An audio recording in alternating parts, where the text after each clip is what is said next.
Shalom bapak-bapak, ibu-ibu, saudara-saudari yang diberkati dan dikasihi Tuhan. Kisah saat ini adalah tentang penabur.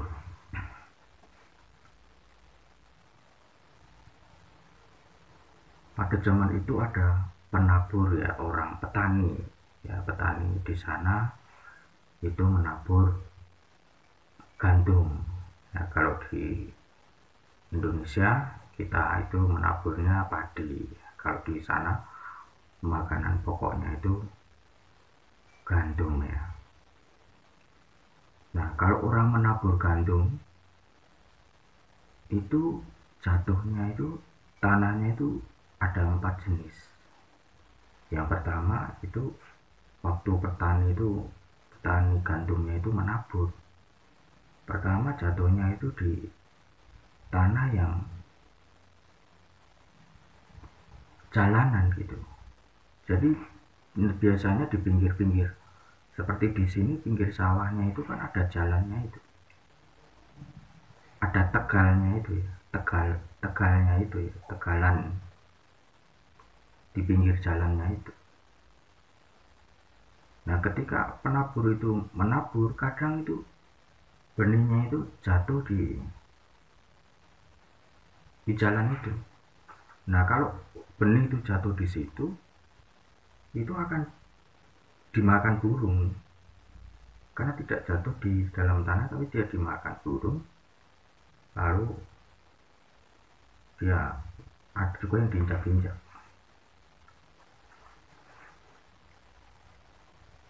Itu yang pertama. Nah, yang kedua itu jatuhnya itu di tanah yang berbatu-batuan, karena kalau di sana itu kan banyak batu, ya, ada yang banyak batu, tanah itu banyak batunya.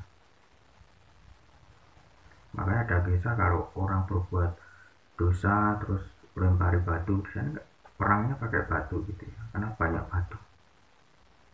Jadi di situ dia jatuh di tanah yang berbatuan. Di sini juga ada kan tanah yang masih kerikil-kerikil gitu. Kerikil itu yang dibuang kalau di pertanian itu. Jadi dia kalau tanaman jatuh di situ, akarnya itu tidak tembus ke dalam tanah. Jadi akarnya itu cuma nancep kena batunya itu, jadi akarnya tipis. Jadi dia kena matahari, dia layu. Tanaman itu tidak tumbuh maksimal, dia mati, ya, kita dia kira-kira seperti itu. Lalu yang ketiga, tanah itu adalah tanah yang banyak semak berlukarnya, jadi dia belum dibuang itu semak berlukarnya, jatuhnya di situ. Nah, kalau benih gandum itu jatuh di situ, benih tanaman itu jatuh di situ, maka dia akan tumbuhnya itu juga nggak maksimal. Dia terhimpit oleh semak belukar itu. Ini masih mendingan dibanding yang batu tadi. Ya, dia dihimpit oleh semak belukar, oleh putri maru, oleh tanaman-tanaman yang lain gitu, ya, mulai rumput-rumputan dan lain sebagainya, dia nggak tumbuh maksimal. Lalu yang keempat, benih itu jatuh di tanah, ya, benih tanaman itu jatuh di tanah yang baik gitu. Jadi dia berbuah 100 kali lipat, 60 kali lipat, ya, 30 kali lipat. Dia berbuah banyak, ya, kalau dia jatuhnya di tempat yang tepat itu, di tanah yang tepat itu. Nah, ini menggambarkan ketika orang itu mencari Tuhan, dia menerima firman Tuhan, itu jadinya seperti itu. Itu sudah terjadi alami begitu saja, sejak dari sononya. Itu sudah dari zaman awalnya dari sana. Yang pertama, orang kalau dia mencari Tuhan, itu yang pertama dia adalah manusia yang tanah yang di pinggir jalan itu. Jadi kalau dia menerima firman Tuhan, entah itu dari dalam hatinya, firman Tuhan dari hati nuraninya, firman Tuhan melalui kitab suci atau melalui cara-cara yang lain, dia itu menolak, dia tidak menerima, dia tidak percaya. Di situ dikatakan dia dimakan burung, benih itu diinjak-injak, dia injak-injak itu, terinjak-injak itu firman Tuhan. Jadi dia tidak menerima, dia menolak, dan dicuri oleh iblis.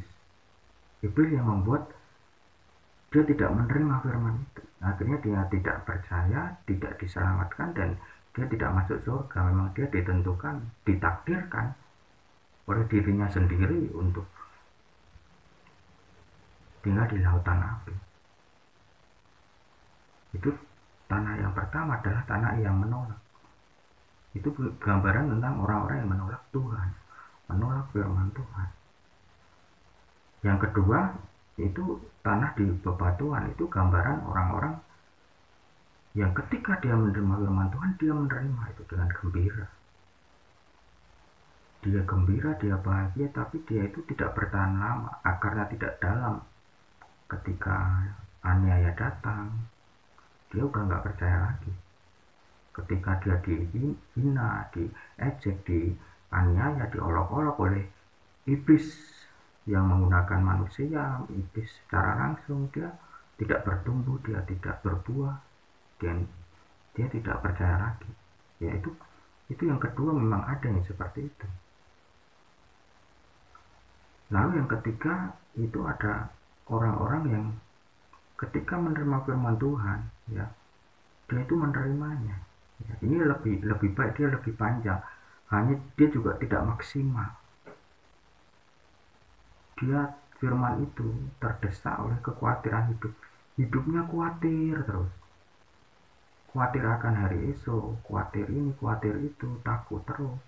Dia tidak memiliki iman yang besar kepada Tuhan, tidak menaruh rasa percaya yang besar pada Tuhan, jadi khawatir terus. Atau dia pikirannya adalah tipu daya kekayaan. Pikirannya kekayaan, pengen kaya, pengen sukses, pengen punya ini itu, pengen lebih. Jadi dia habiskan pikirannya, hatinya, waktunya hanya tentang sukses, kaya.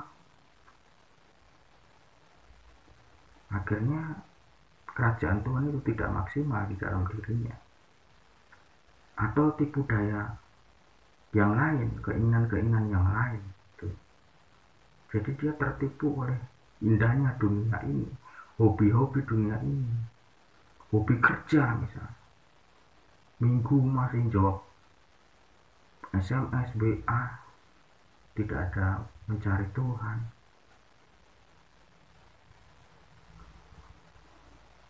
Itu memang ambisinya, hobinya, ya. Hobi yang terlalu, bukan berarti hobi itu tidak boleh, tapi kalau itu terlalu, itu tidak ada bedanya dengan tanah yang tumbuh di semak belukar. Terlalu, jadi namanya sampai terlalu gitu. Bukan menghabiskan waktu untuk bergaul dengan Tuhan, mencari Tuhan, tetapi terlalu dengan hobinya, dengan pikiran kekayaan atau negatif, yaitu khawatir. Firman Tuhan itu tidak maksimal, ada yang seperti ini. Itu sudah diomongkan oleh Tuhan sendiri, firman Tuhan.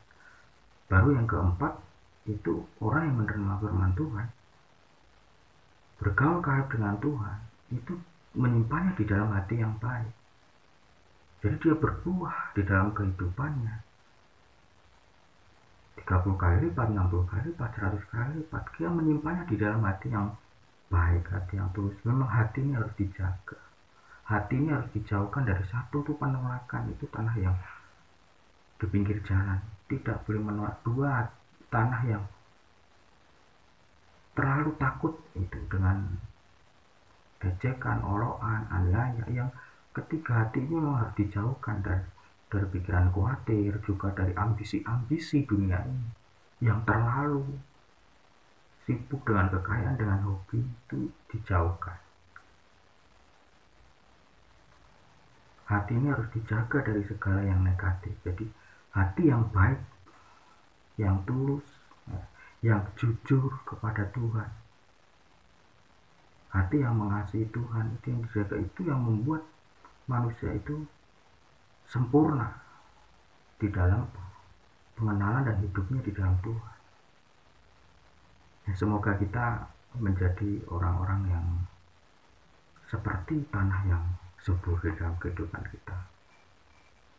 Demikian kisah ringan sekarang. Kita berdoa. Tuhan, kami berdoa supaya kami menjadi tanah yang subur, Tuhan, seperti tanah yang subur yang berbuah 30, 60, 100 kali lipat di dalam kehidupan kami ketika kami menerima firman Tuhan, supaya kerajaan Tuhan itu tinggal di dalam kehidupan kami sepenuhnya, dan kami kelak tinggal di dalam kerajaan surga sepenuhnya, Tuhan. Terima kasih Tuhan, di dalam nama Tuhan Yesus Kristus kami berdoa, mengucap syukur. Amin. Tuhan memberkati.